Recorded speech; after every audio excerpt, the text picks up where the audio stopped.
사사기 7장입니다. 구약성경 372쪽 사사기 7장 1절로 8절까지 보겠습니다. 구약성경 사사기 7장 1절로 8절까지 제가 봉독해 올리겠습니다. 여룻바알이라 하는 기드온과 그를 따르는 모든 백성이 일찍 일어나 하롯셈 곁에 진을 쳤고 미디안의 진영은 그들의 북쪽이요 모레산 앞 골짜기에 있었더라.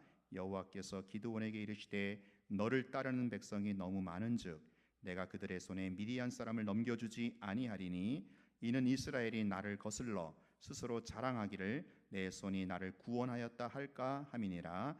이제 너는 백성의 귀에 외쳐 이르기를 누구든지 두려워 떠는 자는 길앗산을 떠나 돌아가라 하라 하시니 이에 돌아간 백성이 22,000명이요 남은 자가 10,000명이었더라. 여호와께서 또 기드온에게 이르시되 백성이 아직도 많으니 그들을 인도하여 물가로 내려가라. 거기서 내가 너를 위하여 그들을 시험하리라. 내가 누구를 가리켜 내게 이르기를 이 사람이 너와 함께 가리라 하면 그는 너와 함께 갈 것이요 내가 누구를 가리켜 내게 이르기를 이 사람은 너와 함께 가지 말 것이니라 하면 그는 가지 말 것이니라 하신지라. 이에 백성을 인도하여 물가로 내려가매 여호와께서 기드온에게 이르시되 누구든지 개가 핥는 것 같이 혀로 물을 핥는 자들을 너는 따로 세우고 또 누구든지 무릎을 꿇고 마시는 자들도 그와 같이 하라 하시더니 손으로 움켜 입에 대고 핥는 자의 수는 300명이요 그 위에 백성은 다 무릎을 꿇고 물을 마신지라. 여호와께서 기드온에게 이르시되 내가 이 물을 핥아 먹은 300명으로 너희를 구원하며 미디안을 내 손에 넘겨주리니 남은 백성은 각각 자기의 처소로 돌아갈 것이니라 하시니 이에 백성이 양식과 나팔을 손에 든지라. 기드온이 이스라엘 모든 백성을 각각 그의 장막으로 돌려보내고 그 300명은 머물게 하니라. 미디안 진영은 그 아래 골짜기 가운데에 있었더라. 아멘. 지금으로부터 600년 전, 정확히는 601년입니다. 601년 전 1517년 10월 31일 유럽에서 무슨 일이 일어났는지 아십니까? 교회사적으로 굉장히 유명한 사건이 있었죠. 바로 독일의 마틴 루터, 그 당시 카톨릭 신부였는데 이 마틴 루터가 종교 개혁을 일으킨 날입니다. 그러니까 이제 원래 우리 교회에서는 10월 마지막 주일, 지난 주였는데 종교 개혁 주일로 지키곤 합니다. 마틴 루터가 95개의 조 반박문, 그러니까 이렇게 저렇게 하면 안 된다 하는 이 반박문을 비텐베르크 대학교 정문에 딱 붙였어요. 당시 로마 카톨릭이 굉장히 부패하고 타락했는데 그걸 이제 95개 조항으로 조목조목 만들어서 일종의 대자보를 붙인 겁니다. 루터가 이렇게까지 하게 된 그 발단이 있었어요. 여러분 그 로마에 혹시 가보신 분 계실지 모르겠는데 그 베드로 성당 어마어마하죠. 그게 이제 그 당시 굉장히 어마어마하고 화려하게 그 성전을 짓기 위해서 이 로마 카톨릭의 돈이 많이 필요했어요. 그래가지고 이 돈을 어떻게 충당했는가 하면 면죄부를 팔아가지고 그 어마어마한 재정을 충당을 하게 됩니다.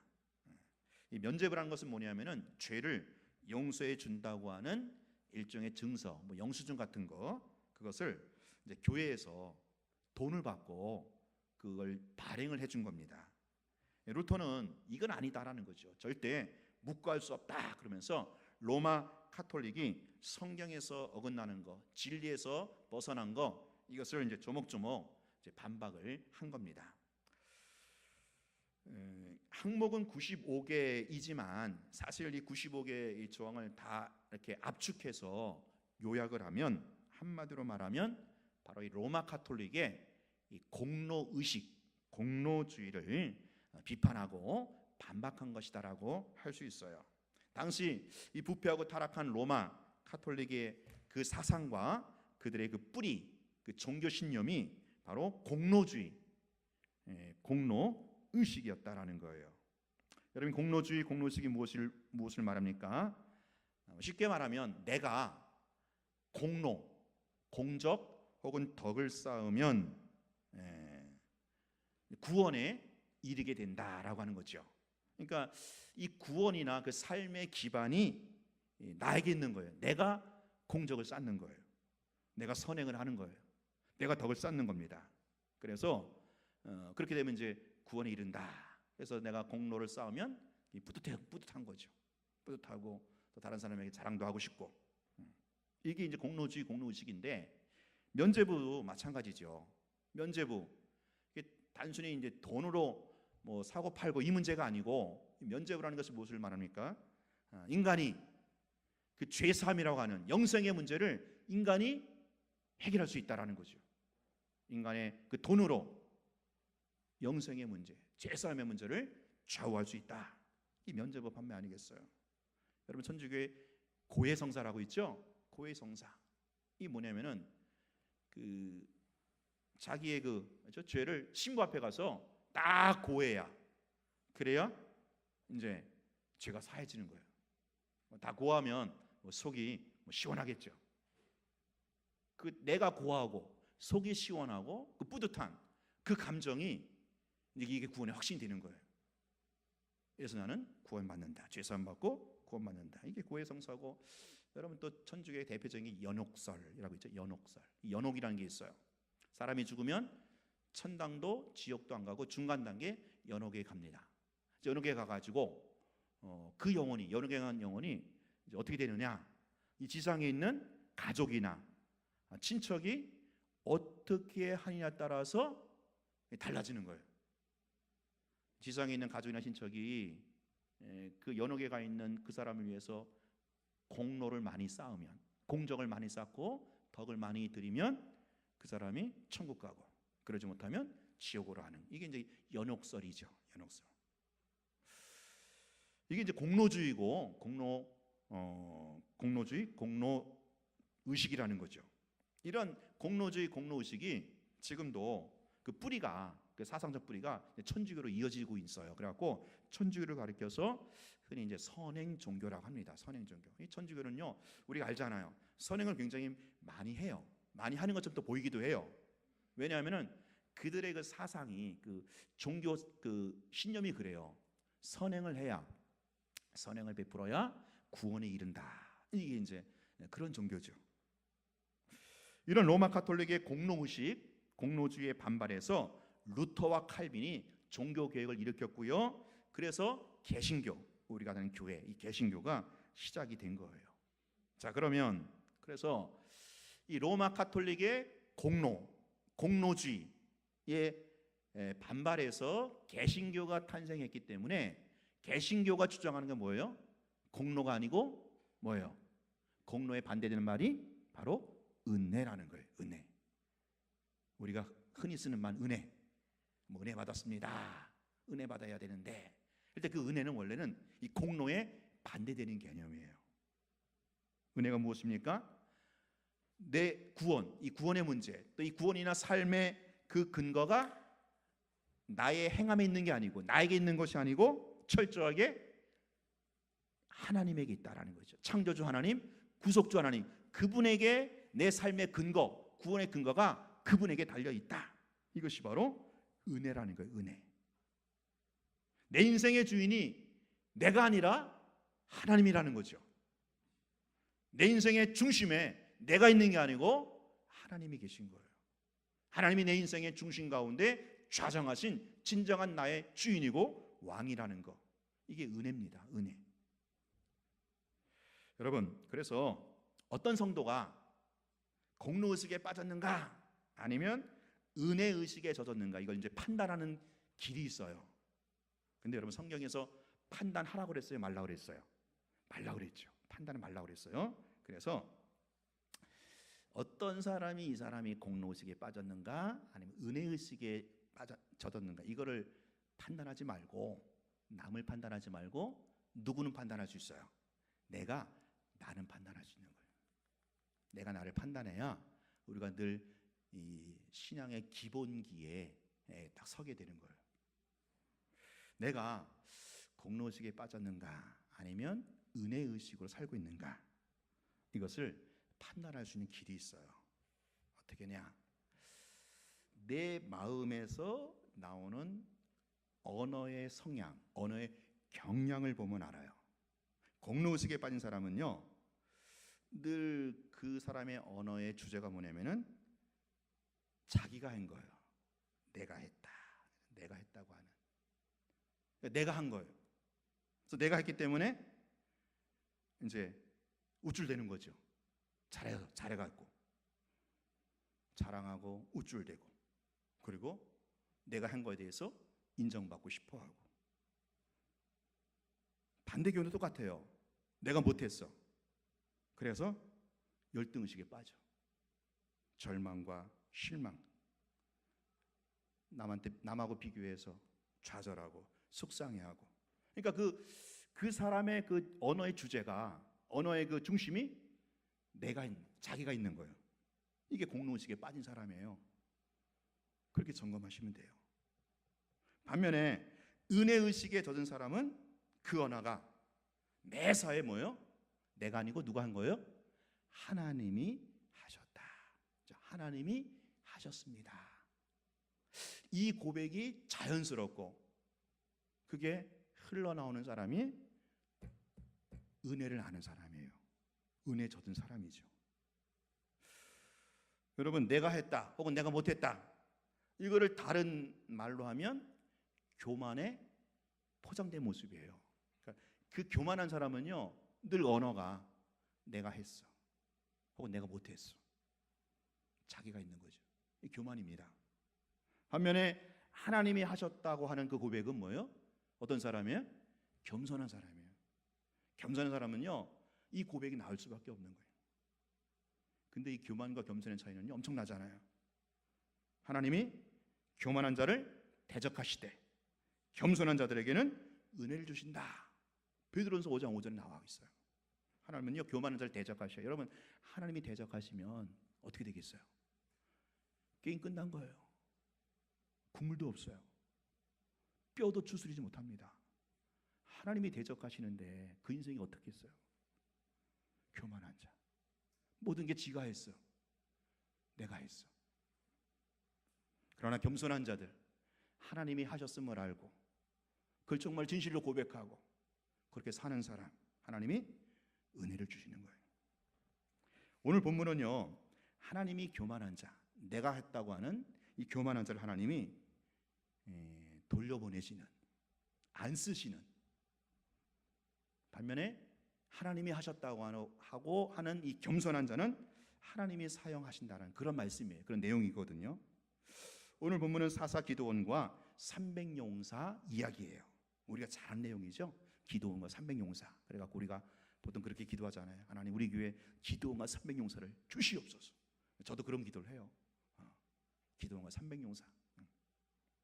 일당백이죠. 사사 시대에 다섯 번째 사사로 기드온이 있었어요. 이 기드온 때 이스라엘 백성들이 또 다시 타락해서 우상 숭배로 또 타락해서 하나님이 그 징계로 미디안 족속을 붙여주셔요. 미디안 족속에는 대적을 붙여주시거든요. 그래갖고 이스라엘이 7년 동안 이 미디안 족속에게 엄청나게 시달리면서 처절한 고통을 당하게 됩니다. 7년 동안. 이때 하나님께서 또 이제 이스라엘 백성들이 부르짖잖아요. 아우성치지요. 죽겠다고 하는 하나님이 이때 사사 기드온을 세우셔요. 그래서 이 기드온으로 하여금 미디안 족속에서 이스라엘을 건져내게 하시죠. 구원하십니다. 이때 기드온과 300용사가 쓰임 받게 되는데, 오늘 본문은 그 300명의 용사가 쓰임 받는 게 아니라 선발되는 과정을 말해요. 그러니까 뭐 이렇게 말할 수 있겠어요. 하나님 나라의 군사 선발 과정이라고 할까요? 자, 이스라엘 군대하고 미디안 군대가 양쪽에 진을 치고 있습니다. 전쟁이 터지기 전 1초 즉발 직전이에요. 이때는 더 군대를 단돌이 하고 한 명의 군사라도 더 무장을 할 때죠. 근데 이때 하나님이 좀 생뚱맞으신 그런 제안을 하셔요. 2절입니다. 우리 2절 한번 읽어볼까요? 2절 시작. 여호와께서 기드온에게 이르시되 너를 따르는 백성이 너무 많은즉 내가 그들의 손에 미디안 사람을 넘겨주지 아니하리니 이는 이스라엘이 나를 거슬러 스스로 자랑하기를 내 손이 나를 구원하였다 할까 함이니라. 자, 지금 미디안과 대치하고 있어요. 이제 전쟁을 해야 될 이스라엘 군대를 향하여 하나님이 기도원에게 말하는 거예요. 기도원아, 이스라엘 군대 너무 많아. 너무 많아. 속가나해야 돼. 추스려야 돼. 왜냐? 이스라엘이 뭐래요? 나를 거슬러 스스로 자랑하기를 내 손이 나를 구원하였다 할까 하노라. 그것 때문에. 여러분, 여기서 나를 거슬른다. 이 거슬른다는 말이 뭐냐면은 하나님을 업신여겨, 하나님의 자존심을 짓밟아, 그런 뜻이에요. 그러니까 지금 이스라엘이 하나님을 업신여겨 갖고 하나님의 자존심을 짓밟아 갖고 어떻게 하느냐? 스스로 자랑하는 거예요. 아, 우리가 이 많은 군사로, 이 엄청난 군사력으로 미디안을 쳐서 이겼다라고 할까봐 그 하나님이 그 꼴을 못 보시는 거예요. 그래서 너무 많아, 돌려보내는 거예요. 솎아내는 작업. 무엇을 말합니까? 공로의식, 공로주의에 빠진 사람들을 추스리는 거예요. 추스려 갖고 솎아내는 작업을 하시는 겁니다.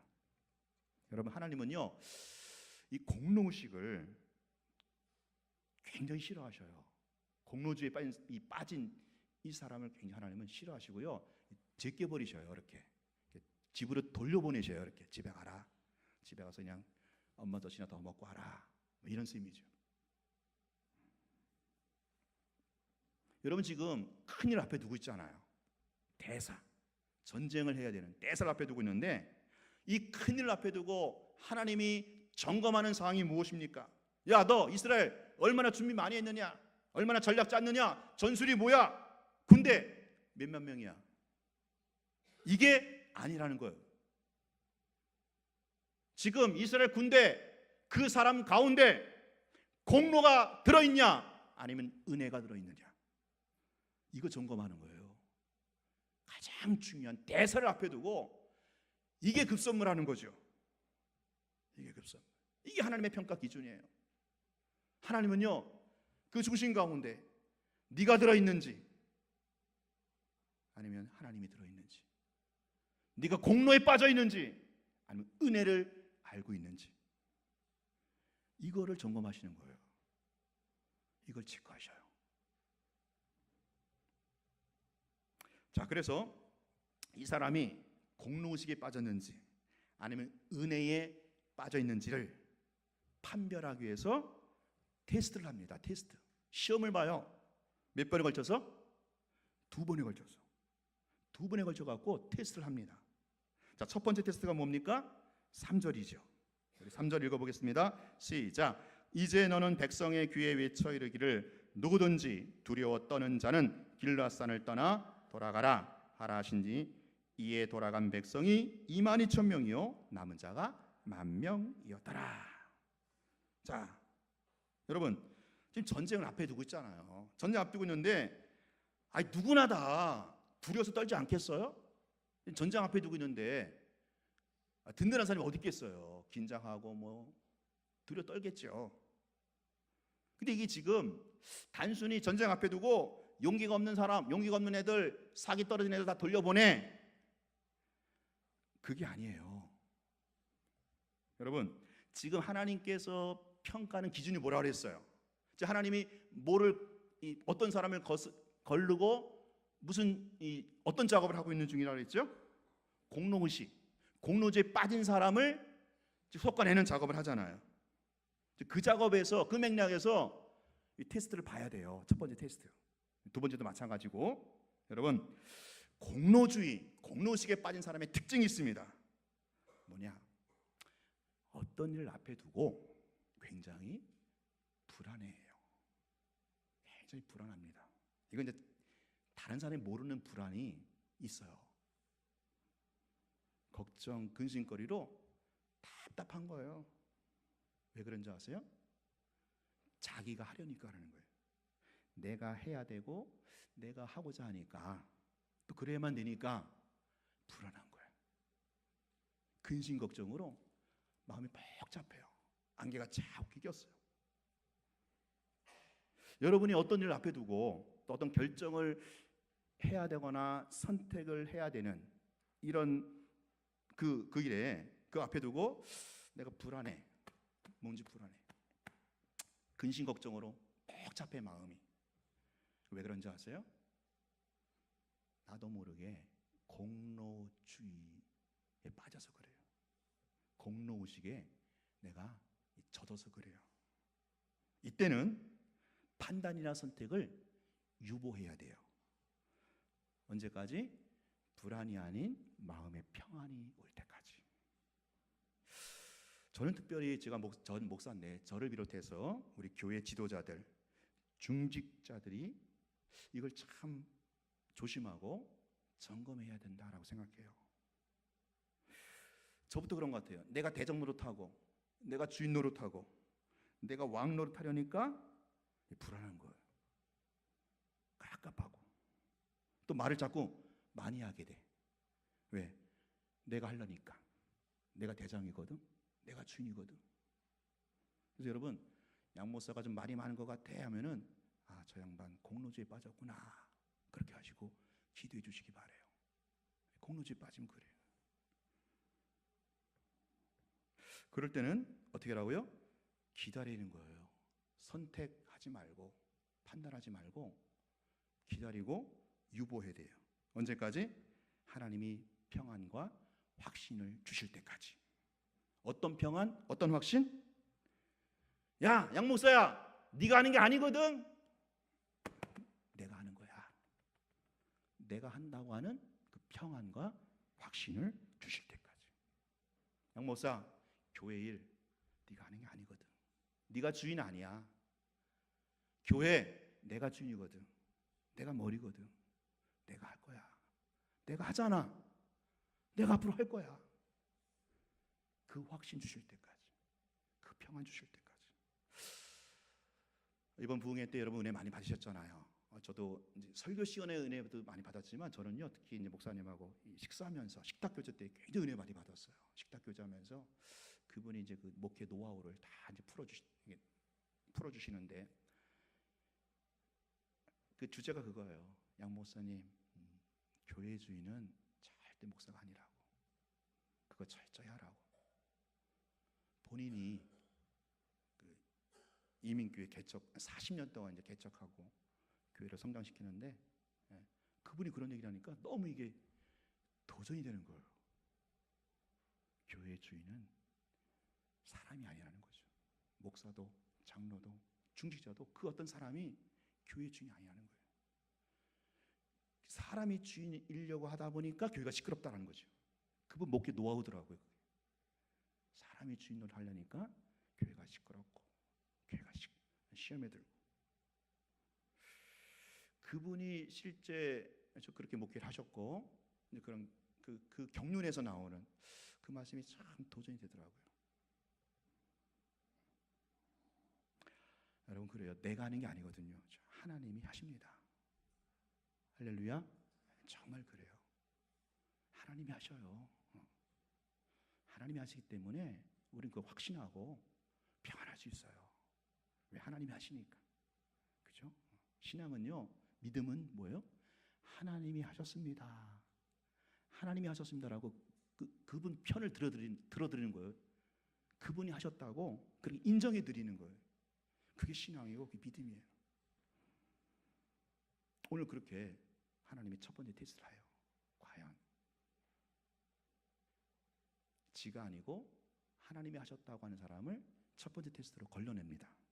자, 어떻게 해서요? 그래서 22,000명이 돌아가죠. 그리고 몇 명 남아요? 10,000명 남아요. 10,000명 많은 숫자가 아니거든요. 왜? 지금 상대방 미디안 군대는 다음에 나오잖아요. 한 12만, 13만, 10만 군 대군이에요. 그러니까 이 10만 대군에 비해서 이스라엘 군대 10,000명 결코 많은 게 아니잖아요. 근데 하나님 뭐라고 하셔요? 4절에 보니까 아직도 많대. 10,000명이 많은 거래.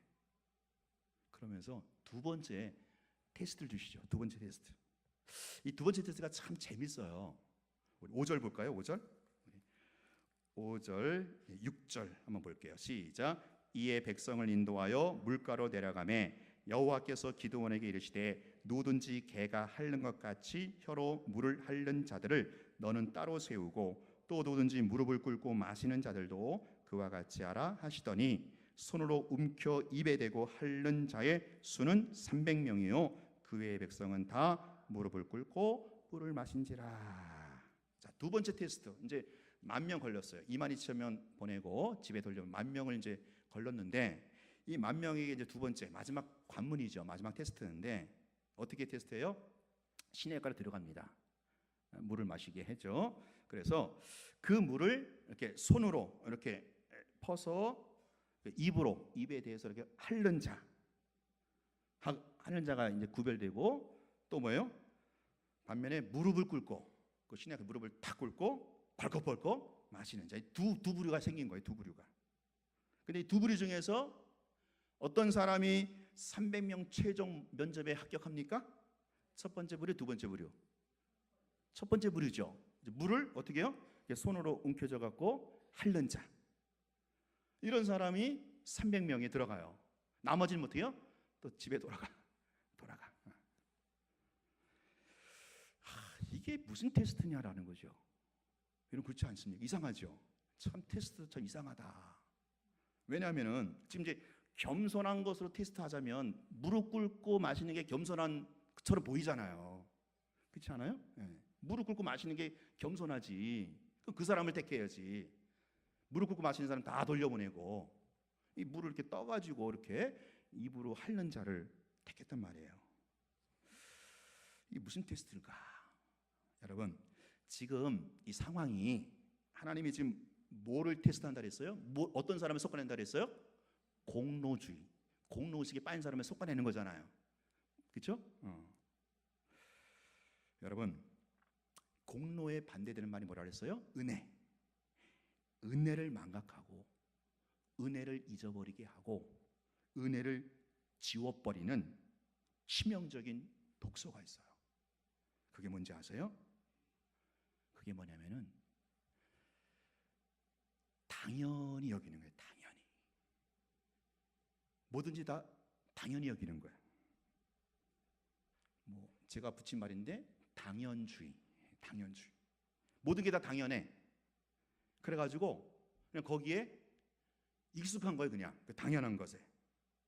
뭐든지 다 당연히 여기고 거기에 익숙함에 빠져 있는 거죠. 그게 은혜를 망각하게 하고 은혜를 쥐어버리고 은혜를 훼손하는 무서운 독소더라고요. 독소예요. 여러분 부모님의 은혜가 당연합니까? 아니거든요. 그렇잖아요. 부모님 당연히 아는데 보통 자녀들이 부모님의 은혜를 당연히 여겨. 그렇지 않아요? 당연히 여긴단 말이에요. 부모님 은혜를 몰라. 그 자식 낳고 키우려고 얼마나 고생 많았어요. 부모님 입장에서 우리 알잖아요. 근데 애들은 몰라 그거를. 뭐요? 당연히 여기는 거야. 그걸 당연히. 부모님의 수고, 부모님의 고생, 부모님의 은혜를 당연시하는 거죠. 당연시. 이게 은혜를 망각하게 하는, 은혜를 쥐어버리는 독소라는 거죠. 자, 지금 두 번째 테스트 어디 데리고 왔어요? 어디 데리고 왔어요? 시냇가, 물가. 기도원 뭐 시냇가라고도 하고 뭐 그래서 성주순례 가면 뭐 기도원 시냇가도 있고 그런다고 그러더라고요. 자, 지금 물가로 갔어요. 시냇가. 여러분 지금 뭐요? 전쟁통이에요. 전쟁통. 난리통이에요. 전쟁에서 물은요 무엇을 말하는지 아세요? 물은 생명수 자체를 말해요. 생명수예요. 그래갖고 우리 전쟁 기록에 보면 막 적군이 퇴각할 때 막 우물 메꾸고 막 그러잖아요. 우물 메꿔 버리고 막 그 시냇가에 막 약품 풀고 못 먹게. 이게 뭐냐면은 이 시내가 물이 전쟁통에는 생명을 말해요. 생명수. 생명 자체를 말하는데 지금 이제 10,000명 남았잖아요. 마지막 두 번째 테스트가 뭐냐면 시내가 데리고 간 거예요.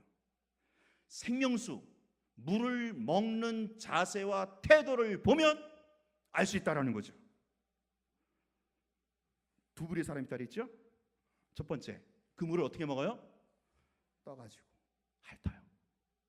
그런 사람은 300명 들어갔어요. 최종 합격. 반면에 그냥 무릎 꿇고 그냥 벌컥벌컥 들이마셔요. 니네들은 됐다. 집에 가라. 집에 가서 애나 봐라. 여러분, 두 번째 경우 제가 설명해 드릴게요.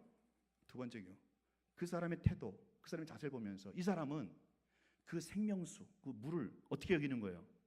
그게 뭐냐? 당연한 거예요. 그게 물이 흘러가잖아요. 아유, 물 있네, 목축해야겠네, 물 마셔야겠네. 당연한 거예요. 그게 생명수가 당연한 거예요. 생명이 당연한 거예요. 이 사람에게는 생명에 대해서, 살아있음에 대해서 경외함이 있어요, 없어요? 없어요. 자기가 살아있음에 대하여, 이 지금 생명수를 마시고 있음에 대하여 감격이 있을까 없을까? 없어요. 당연한 거예요. 그거 물이 있으니까 마셔야지, 목축해야지. 근데 첫 번째 사람 보세요. 물을 손에 떠서 핥아요. 그 자세가, 그 행동을 보여준 자세, 태도가 뭐라는 거예요? 아, 이 물, 이 생명인데, 야, 이 생명 소중한데, 이 생명 너무너무 소중한 거야. 너무너무 고마운 거야. 이 전쟁통에, 난리통에 물을 마실 수 있다는 게 이 감동이야. 이게 감동. 너무너무 고맙고 너무너무 이게 그냥 감동이죠. 그런 사람을 하나님 모으신 거예요. 300명. 여러분, 누가 하나님의 군사겠어요? 누가 하나님께 쓰임 받겠어요? 내가 사는 것, 내가 지금 살고 있는 것, 이것이 당연한 게 아니라 뭐라는 거예요? 이게 은혜라는 거예요. 이게 은혜고, 이게 기적이고, 이게 감동이라는 거예요. 생명에 대한 감각 있는 사람이에요. 살아있음에 대하여 감동하는 사람이에요. 근데 이런 사람들이 많아요, 적어요? 굉장히 적어요. 굉장히 드물어요. 대부분의 사람들은요, 자기가 먹고 사는 게 이게 당연한 거야.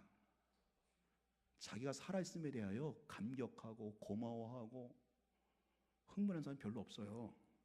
자, 보세요. 오늘 1차 테스트 두려 떠는 자 돌려보냈잖아요. 몇 명 중에 몇 명 갔죠? 32,000명 중에 2만 명이 갔어요. 10,000명 남았어요. 뭐 한 퍼센트로 하면 33%, 합격률 33%야. 1차 테스트는 3분의 1. 근데 2차 테스트, 생명에 대해서, 생명수에 대해서 어떻게 여기느냐. 2차 테스트는 10,000명 중에서 몇 명 남았어요? 300명이니까 몇 프로죠? 3%예요. 3%. 3%만 남은 거예요. 3만 명이 넘는 중에서 3%만 남는 거예요. 생명에 대하여 감각이 있고 생명 있는 것, 살아있는 게 고마운 줄 아는 사람이 드물다라는 거예요. 왜 그런지 아세요? 하나님의 창조를 몰라서 그래요. 창조를 알아야 되는 거예요. 창조. 여러분, 이 창조가 얼마나 위대한 진리인지 몰라요. 그래서 성경에 창세기 1장 2장에 창조가 나오더라고요. 제가 보니까. 우리 사람의 몸이 어떤지 아세요? 하나님 우리 만드셨잖아요. 창세기 2장 7절, 흙으로 사람을 지으실 때 우리도 그 안에 있었어요. 아담 안에. 아담 DNA 안에 우리가 있었거든요. 하나님 우리 그때 어떻게 만드셨어요? 위장. 나는 그냥 먹기만 하면 돼. 그렇죠? 그냥 먹기만 하면 돼. 먹고 마시면 위장이 어떻게 해요? 알아서 주물럭 해줘요. 그래서 알아서 작은 장자 큰 장을 뒤로 보내요. 우리 화장실 가서 확인하잖아요. 그게 생명이에요. 여러분, 이거는요, 한번 생각해 보세요. 이건 놀라운 일 아니겠어요? 나는 그냥 먹기만 했는데 어떻게 위장이 알아서 운동을 해줘? 어떻게 알아서 뒤로 빼줘? 이게 당연한 것 같지만 당연한 게 아니에요. 이게 하나님의 생명의 원리라는 거죠. 창조의 법칙이라는 거예요. 여러분, 사람의 심장 있잖아요. 심장이 하루에 몇 번 뛰는지 아세요? 우리 몸에 있는 심장, 여러분이 죽었다 깨나도 평생 보지 못한 심장이 우리 안에 뛰는데 박동하죠. 이 박동이 하루에 10만 번 뛴다고 합니다. 10만 번. 이거 뭐 내가 조정하는 게 아니잖아요. 알아서 뛰자, 알아서. 왜 그래요? 그렇게 하나님 만드셨기 때문에 그래요. 그렇게 우리 몸을 만드셨어요. 창조하신 거예요. 그럼 대기 중에 산소의 농도가 있죠? 산소, 질소 농도가 딱 얼마나 정확하냐면은 이 산소의 농도가 조금만 높아도 만약에 불이 났을 때 불이 절대로 안 꺼진대요. 불이야! 아무리 뭐 119 와도 안 꺼져요. 산소 농도가 조금만 높으면. 반면에 산소 농도가 조금만 낮아져도 어떻게 돼요? 밥을 못 해 먹어요. 밥해 먹으면 불을 펴야 되는데 불이 안 켜지는 거예요. 불이. 이 지구, 이 대기 중에 이 산소의 농도 정말 얼마나 오묘한지 몰라요. 창조작품, 하나님의 창조작품. 여러분, 이 지구의 위치, 태양계를 지구가 돌잖아요. 공전, 이 태양계, 지구가 태양이 있고 지구가 있잖아요. 왼쪽으로 태양이랑 조금만 가까워도 모든 사람들이 다 죽는데요. 조금만 우측으로 멀어져도 모든 사람이 다 얼어 죽는데요. 이 지구 과학자들이 그런 얘기 하잖아요. 그러니까 지금 이 지구의 그 위치가 태양계 중심 너무 정확한 거예요. 그 정확한 궤도를 정확히 돌고 있는 거예요. 한치의 오차 없이. 만약에 발열 끝만한 오차만 생겨도 이 지구가 폭발한다는 거죠. 엉켜 붙어갖고. 하나님의 창조예요, 창조. 이 하나님의 창조를 알아야 생명에 대한 경외함, 사는 것에 대한 감격, 은혜를 하는 거예요, 은혜를. 아, 이게 은혜구나. 내가 살아있는 게 은혜구나. 근데 여러분, 이 생명, 사는 게 은혜인 줄 모르고 당연히 여긴 사람은 왜 그래요? 창조를 몰라서 그래요. 왜 창조를 모릅니까? 뭐를 배워서 그래요? 우리 아이들, 우리 자녀들 왜 은혜를 몰라요? 창조를 안 배웠거든. 학교에서 뭐 배워? 진화론 배워요. 진화론을 배웠기 때문에 그 진화론적 가치관, 세계관이 쪄들어 있는 거예요. 여러분, 진화론의 핵심이 뭔지 아세요? 한마디로 이겁니다. 따라해보세요. 저절로, 우연히. 이게 진화론이에요. 모든 게 다 우연히 생겼어. 모든 게 다 저절로 생겼어. 이게 진화론이에요. 그런 진화론적 이 가치관, 세계관에 애들이 쪄들어가지고 어릴 적부터 굉장히 무서운 거거든요. 이 진화론. 창조를 몰라요. 그러니까 모든 게 다 뭐예요? 당연한 거야. 우리 아이들 부모님 은혜도 모르죠? 자기가 사회에서 얼마나 혜택을 받는지도 몰라요. 국가에 대한 사실 고마움이 있잖아요. 국가가 사실 뭐 못하는 것도 있지만 국가가, 사회가 우리를 위해서, 나를 위해서 얼마나 많이 도움을 주고 있습니까? 그런 걸 저는 모르는 거야. 그게 당연한 거고, 심지어는 그렇게 안 해주면은 불평불만하고 분노하고. 왜 그래요? 다 진화론적 사고방식에 쩔어서 그래요. 창조를 몰라갖고. 창조를 알아야 되는 거예요. 창조. 하나님의 창조. 하나님이 나를 만드셨구나. 내 몸을 만드셨구나. 그리고 하나님이 이 우주를 만드셨구나. 내 몸을 만드신 하나님이 지금도 내 몸을 건사하시잖아요. 알아서 내가 내 몸에 불도 안 떼는데, 내가 에어컨도 안 켜는데 저절로 내 몸은 36.5도를 늘 유지하잖아요. 하나님이 알아서 이 우주 알아서 건사하시잖아요. 하나님의 창조를 할 때 모든 게 은혜구나. 내가 살아있는 게 은혜구나. 내가 숨쉬는 게 은혜이구나. 이걸 아는 거예요. 그런 사람 하나님이 속아내시는 거예요. 그런 사람 뽑으셔갖고 그런 사람에게 하나님의 위대한 영광과 승리를 맛보게 하시는 거예요. 그걸 모르고 당연히, 모든 게 다 당연해, 그냥 집에 가라, 돌려보내요. 오늘 2018년도 추수감사절을 우리가 셋째 주에 앞두고 있는데, 오늘 첫 번째, 그렇죠? 첫 번째 제가 계속 추수감사절에 대한 주제 설교할 텐데, 첫 번째 공로, 그렇죠? 내가 공로주의냐 아니면 은혜주의냐, 공로의식에 빠졌냐 은혜의식에 젖어 있느냐. 여러분, 공로가 아니고 뭐라고요? 은혜입니다. 공로가 아니고 은혜예요. 하나님은요, 자기 공로 내세우는 사람, 자기 지분 내세우는 사람 굉장히 하나님 싫어하셔요. 한 대적하셔요. 여러분, 일을 시작하기 전에 그것부터 점검하세요. 두 가지로 점검해 봅시다. 다른 사람을 향해 잣대 내리지 말고 나를 향해서 잣대를 한번 대보세요. 내가 불안한가? 근심 걱정으로 깝깝한가? 아니면 평안한가? 이거예요. 두 번째, 내가 지금 사는 것을, 내 생명이 붙어 있는 것을 당연히 여기는가? 아니면 여기에 대한 경외함, 감격, 감각이 있는가? 사랑하는 우리 영광교회 권속 여러분, 내 인생의 주체는 내가 아니고 나를 지으시고 나를 부르신 창조주 하나님이신 줄로 믿습니다. 그분이 내 인생의 주인이고 왕이고 주체예요. 그러므로 그분이 하실 거예요. 그분이 일하실 거예요. 지금까지 그래 오셨잖아요. 지금까지 그분이 하셨고 앞으로도 그분이 하실 거예요. 내가 하는 게 아니고 하나님이 하십니다. 이걸 고백하고 선포하시기 바랍니다. 그리할 때 우리 마음 가운데 세상이 줄 수 없는 하늘의 위로와 평안이 가득 임하게 될 거예요. 내가 호흡하며 사는 순간순간이 이게 당연한 게 아니라 하나님의 은혜인 줄 알고 감사하며 감격하며 그 영적 그 세포가 살아있는 자로 살아가시는 저와 여러분 되시기 바랍니다. 우리